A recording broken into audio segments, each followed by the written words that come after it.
Hello, I'm Karrie Shirou, and welcome to my bite-sized talk on how to go from aspiring to narrative designer. Now, we're here because you're probably seeing all sorts of amazing narrative games this weekend, right?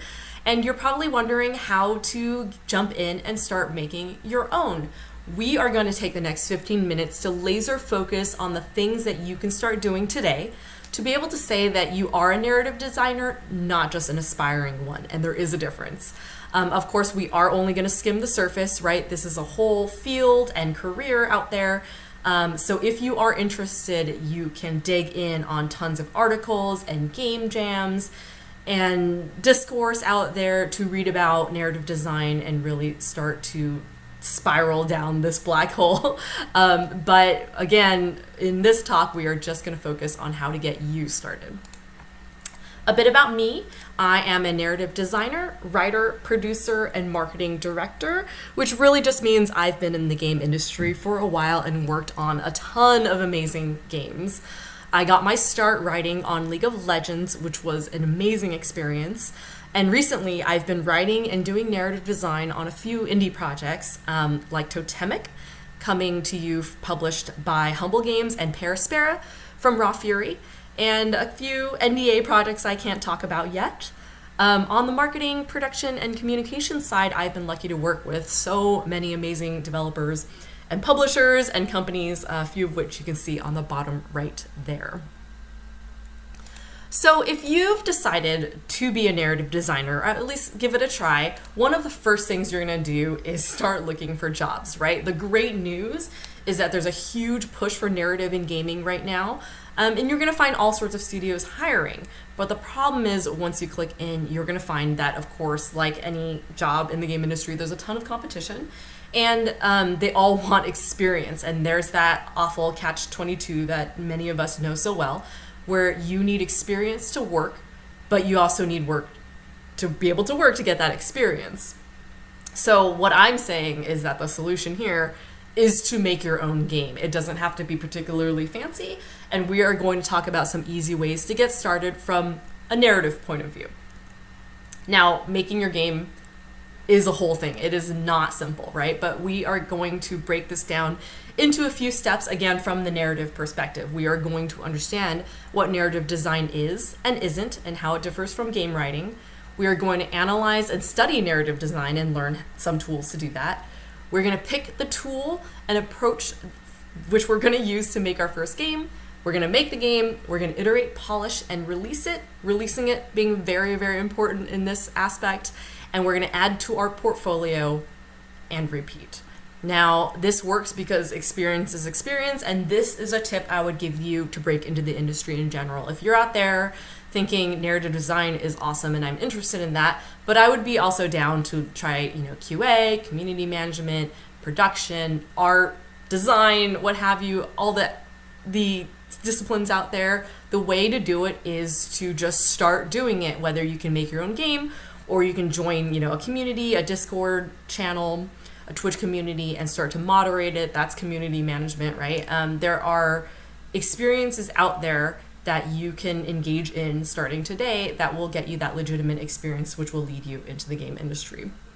But enough about that. We're talking about narrative design here, right? We generally kind of know what programming, art, sound, writing all do on a game, but what is narrative design? It pretty much lives at the intersection of writing and game design. Now, writing is something easy. We all know what that is.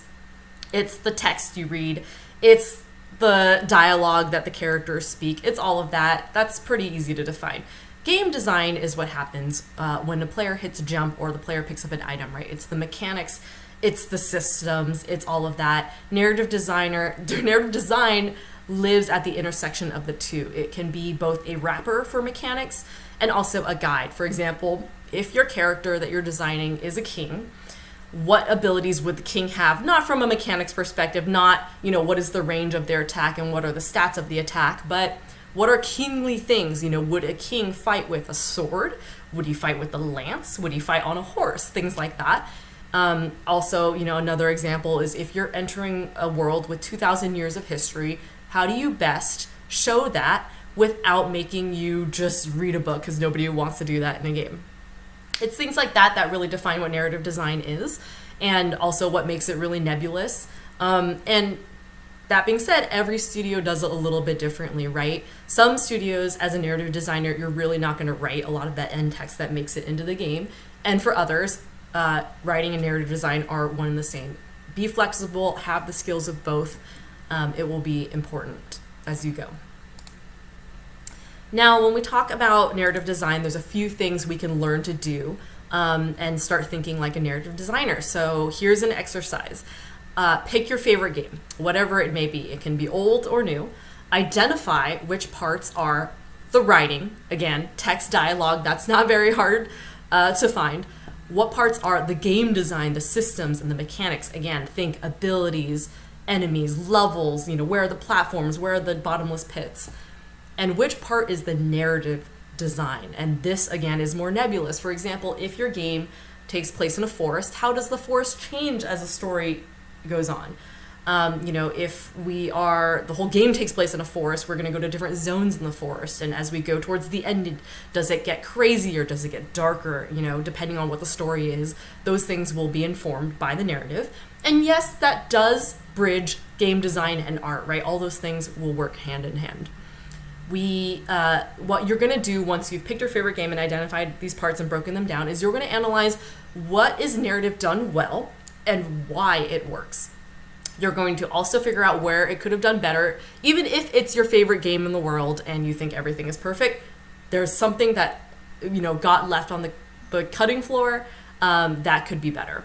And challenge yourself to add some narrative design. Say, all right, if you were hired on to The Last of Us 2 today, what would you add on? What would you think you could have done to make it better? And that's really something that's really easy to just say.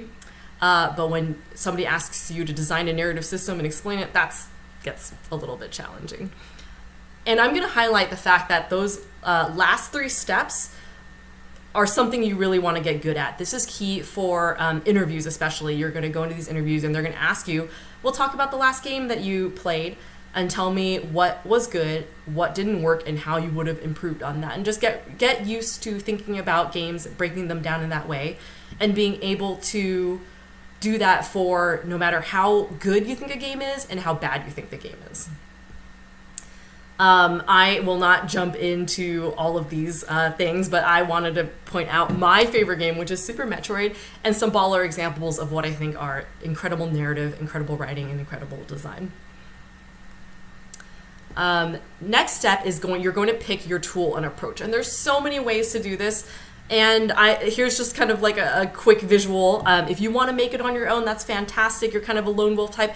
There are tools out there that you can start with relatively easily that are a little bit more point and click, drag and drop, those types of things. There's Twine, there are visual novel makers, there's RPG makers, there's things out there that you can use and just get started today. If you want to learn everything, of course, there are the popular engines, Unity, Unreal Engine. There's classes online on Udemy and other places where you could learn that. This takes a lot more work, but it's awesome knowledge for you to have. If you want to try it with a team, consider jumping into a game jam. These are happening all the time around the clock. There is even a narrative-specific game jam, or probably 5. There's also people, trying to make their own games, looking for other people to join in. And usually these are, of course, unpaid opportunities, but it is experience. You can also think about joining a project in motion. And again, since we're still talking about getting experience, we're going to think about indies or Kickstarters out there, things that potentially will have some funding that you can jump into. In this presentation, am going to highlight Twine. If you know Twine, you'll know why this is a really good place to start. So essentially it looks like a text editor, right? If you can kind of see in that text, there's these blue double brackets. When you put in those blue double brackets, it turns it into a hyperlink. And so essentially it becomes a choose your own adventure story, right? You do that, you type it out as you go, and you put in these little hyperlinks and it starts to branch for you. What it does, Twine, which is a free tool that you can just use online, it creates these branches and you can link them together. You can make things go in a circle. You can make things go in a loop. It's a really wonderful place to get started because, again, we're just learning the basics of how to make a game. And you can kind of go crazy with it, right? This example up here, which is from a team called Crows, put in this wonderful different choices everywhere. There's music, there's sound. It becomes very compelling. It's all things that you can do with Twine.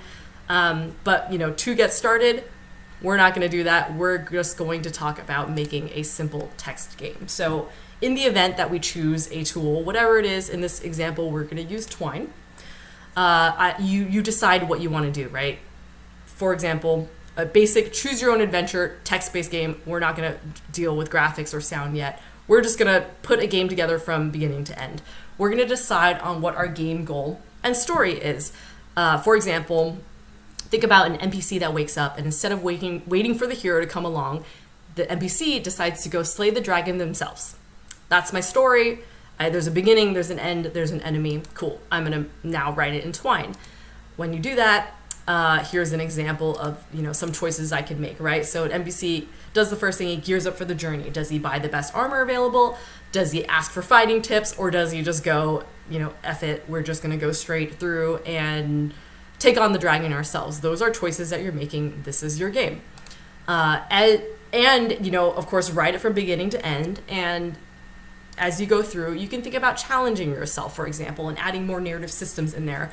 For example, if you want to add a battle system, one challenge is, all right, so your main character is an NPC. Let's say they were an innkeeper. What type of abilities would an NPC be able to have? What type of summons?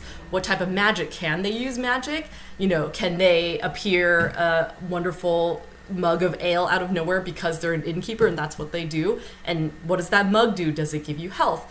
Does it restore, status effects, things like that?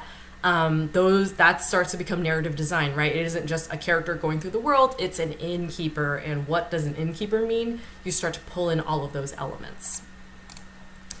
And some hot tips as you go through and actually make the game: keep it simple to start, right? Limit your scope, start with text-based, and eventually you add in the images, which you can just pull off of Google Images, right? Again, we're not talking about necessarily a game that you're going to go out and sell. We're just talking about building your portfolio out.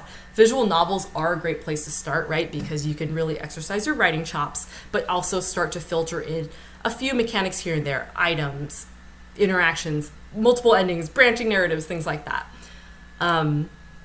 And as you learn and as you iterate, learn to challenge yourself to present the story in different ways. There are easy ways to do narrative, right? Cutscenes, linear dialogue, character profiles. You can start to challenge yourself with lore presentation, quest design, linking the game mechanics, as I mentioned. And as the bonus challenge, this, of course, is difficult if you have a text-based game, but try to think about ways to present your story with no words, right? If I'm gonna say, I woke up one day and in my inn that I keep and I've been here for 10 years, or when you eventually get graphics in, your character just wakes up and maybe has some duties to do around the inn, or somebody comes in and it's like, hey, it's been 10 years, right? Like, how is it dialogue? Is it through environment? How are you expressing the things instead of just saying, I'm an innkeeper, I woke up in this inn that I've been in for 30 years.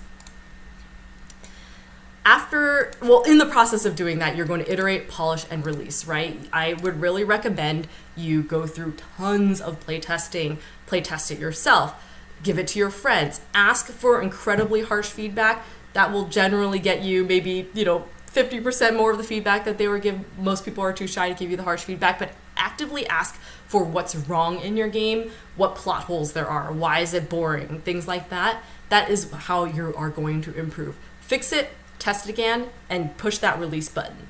I can't stress how important that is. As a writer, you know how scary it is to put your work into the world. The same applies for game development. Just do it, right? We're not trying to compete with AAA games here. We're just trying to build our portfolio, put it out there in a form where people can engage with it, play it, get you your feedback, move on to the next one. And lastly, when you finish making your game, that's what goes into your portfolio, right? I highly recommend spying on narrative designer portfolios. What a portfolio really is your resume with your work history and samples and playables and videos attached, right? So what you want to think about including are writing samples of different varieties. That means, is it a screenplay? Is it long form? Humor, drama, sci-fi, different things that show your range of what you can do. And especially if you've dabbled in more advanced mechanical narrative things like branching dialogue, sample quests, character scripts, things like that. Include playable demos. Videos of your gameplay are great. Be detailed with your experience, but be truthful, right? It's obviously, if you are the only designer on a project, you are the lead designer, but you saying you're a lead designer to Bethesda, who you're applying to for a job, is going to be very different than if you had that job somewhere else, right? So be truthful in that you were a one-man team, you were a 5-man team. These were your duties in your game. And now, just keep making them, right? Try a new challenge. Challenge yourself to add in graphics. Challenge yourself to do a looping narrative. There are so many things that you can do, and you are just honing your skills this entire time, and anything you do goes into your portfolio. You're a narrative designer. I'm already over my 15 minutes, so hopefully that's all right. You can always give me a shout on Twitter at KarrieBear. 2 R's at the end. My DMs are open. I love talking shop. I love giving tips on how to get started. So please get in touch, and good luck with narrative design.